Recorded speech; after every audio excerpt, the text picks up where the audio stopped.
बांग्लादेश में एक बार हिंसा फिर से भड़क चुकी है और इसके पीछे की कहानी क्या है चलिए हम आपको बताते हैं।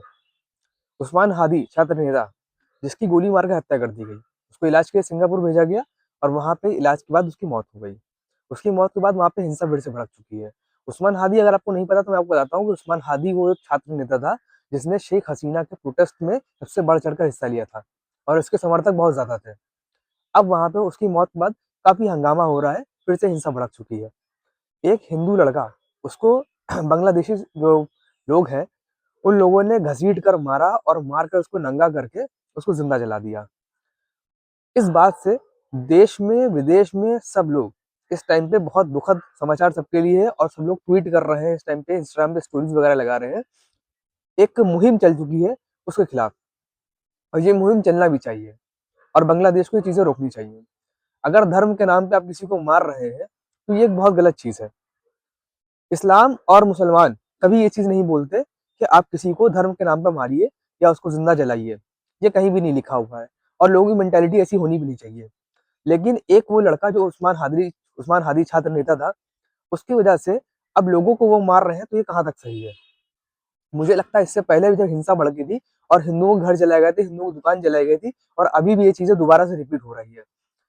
और ये जो वहाँ बांग्लादेशी लोग हैं वो ये सब हरकतें करते हैं, मुझे कह सकता हूँ मैं कट्टरपंथी जो ये सब करते हैं, तो वो क्यों करते हैं और सरकार उनके खिलाफ एक्शन क्यों नहीं लेती।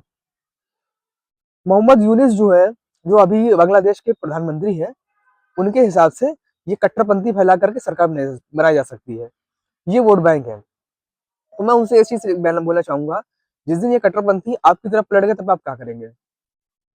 अभी तो ये चीजें हिंसा फैला रहे हैं देश के अंदर, तो देश के अंदर हिंसा हो रही है, ये लोग अभी तो कुछ नहीं कर रहे हैं, ये आपके खिलाफ कर रहे हैं। लेकिन जिस दिन आपके साथ होकर कर रहे हैं, लेकिन जिस दिन आपके खिलाफ होगा उस दिन आप क्या करेंगे।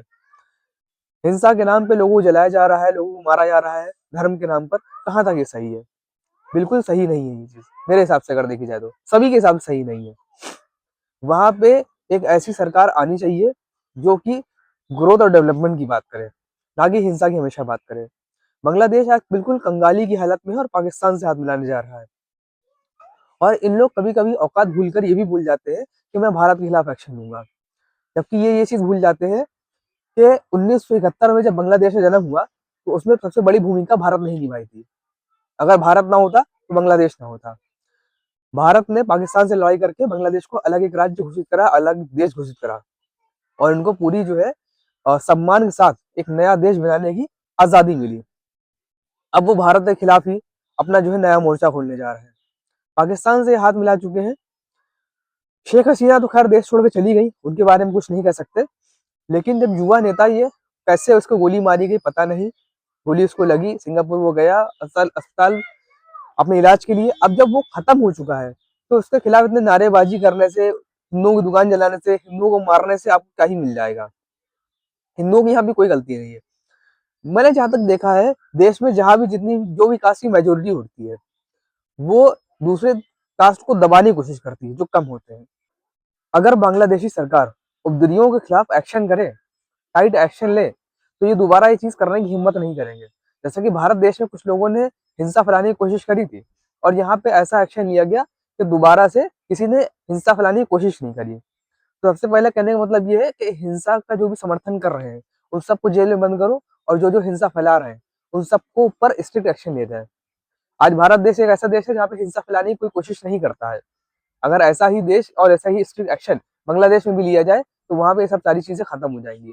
Thank you today, we will meet you next week. तब तक के लिए tata bye bye, take care, जय हिंद जय भारत।